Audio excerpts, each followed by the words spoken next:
right now. The New York City mayoral candidate Andrew Cuomo is now speaking after voting in a Manhattan precinct. I want to listen to this. Listen. I want to thank them for everything they've done. Doing it as a family is special. I did it with my father for many campaigns. A lot of good memories, and it's nice to carry on that legacy. I want to thank you guys who have been on the campaign trail, because this was a long one and this was a hard one, and you guys had to run all over this city, and I know what that's like. And then you had to deal with candidates, which is not always easy. I'm always a pleasure, like some of the others. So job well done for you guys, and I know it's been a long one. I'm feeling very good. I feel the momentum is on our side. If you watch the polls, they've all been moving to us. I've been on the street. I feel it from people. I can tell you this, I voted a lot of times. It's the first time I ever walked into a polling place and the polling place cheered for me. So that's a good sign. And the record turnout is a good sign. I think it's going to be a record. And it's because New Yorkers are concerned. New Yorkers are concerned about New York. And so I'm feeling very good about that. And everything I hear from people is good. So we're going to keep working today. It's not over till it's over. Run through the tape. We're going to be moving around today. Make sure people get out. It's a beautiful day. Get out and vote. The most important election of my lifetime. And I'm not a kid, but this is the most important election of my lifetime. This is going to determine the future of the city of New York.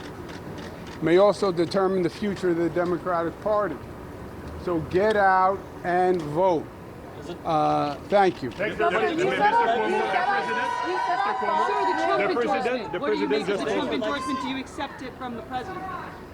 The president does not support me. The president opposes Zohran Mamdani. The president believes Zohran Mamdani is a communist. He believes he's an existential threat. I believe he's a socialist and an existential threat, and not a dress-up socialist, right? Their school of socialism, this Democratic Socialists of America, government controls the means of production.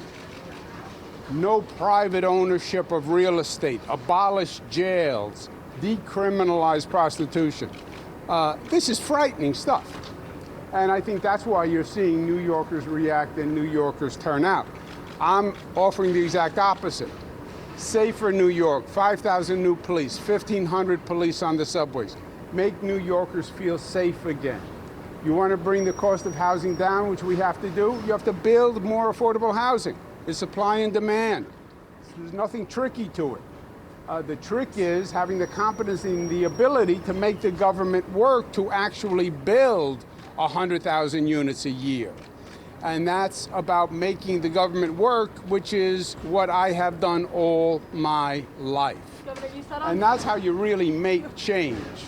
You make change by understanding how to run the government, tackle the obstacles, move the bureaucracy, move the politics to actually make progress. That's LaGuardia Airport, that's Kennedy Airport, that's 2nd Avenue subway. That's the same story over and over and over. You want to make change in government? You think it's easy? You go and say, I want to make change. You know what they say? You can't. You can't. They give you a list of 1,000 reasons why it can't happen. The bureaucracy pushes back. You have to learn how to make that government work to actually deliver for people.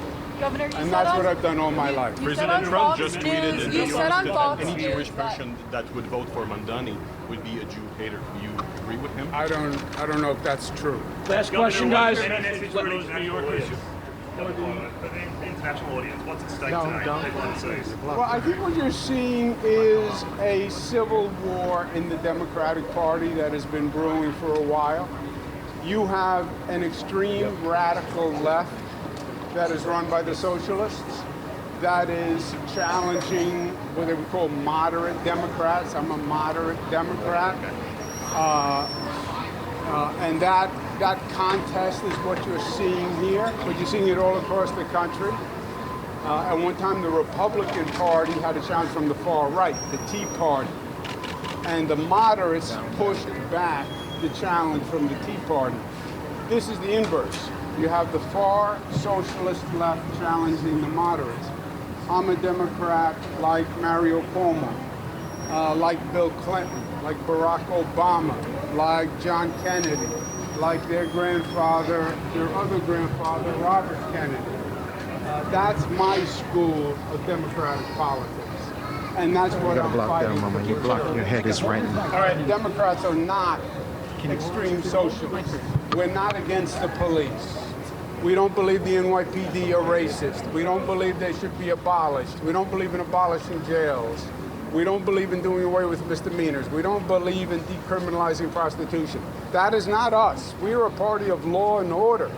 David Dinkins, great Democrat. First thing he did when he took office, hire more cops, keep New Yorkers safe. So that's the contest you see happening here. I think if the far left socialists were to win, I think long term it would be very detrimental to the future of the Democratic Party. This country is not a socialist country. The city is not a socialist city. The state is not a socialist state. Socialism has never worked anywhere on the globe. Not Venezuela, not Cuba. It's not going to work in New York City. How'd you go on the ballot? All right, you were just listening to Andrew Cuomo, the New York City mayoral candidate, running as an independent now on Election Day in New York City, making his final pitch. And you heard him talk about President Trump's endorsement, saying, this isn't about support for me, it's about opposing Zohran Mamdani. He has said that multiple times since President Trump endorsed him. And he talked about what he views as his opponent's socialist policies and how he thinks they're going to hurt the city. So there you heard him talking to some of his supporters, thanking them for crisscrossing the city during this campaign.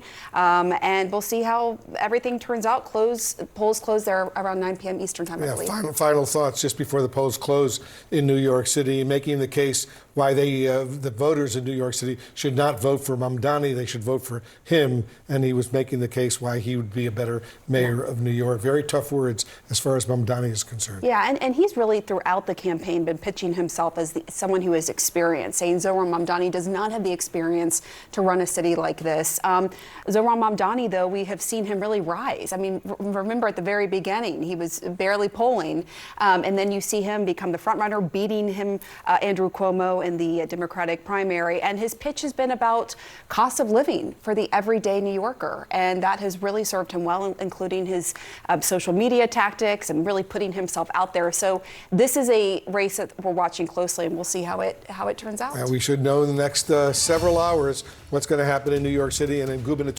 contests around the country as well. Our election night coverage begins 5 p.m. Eastern later tonight.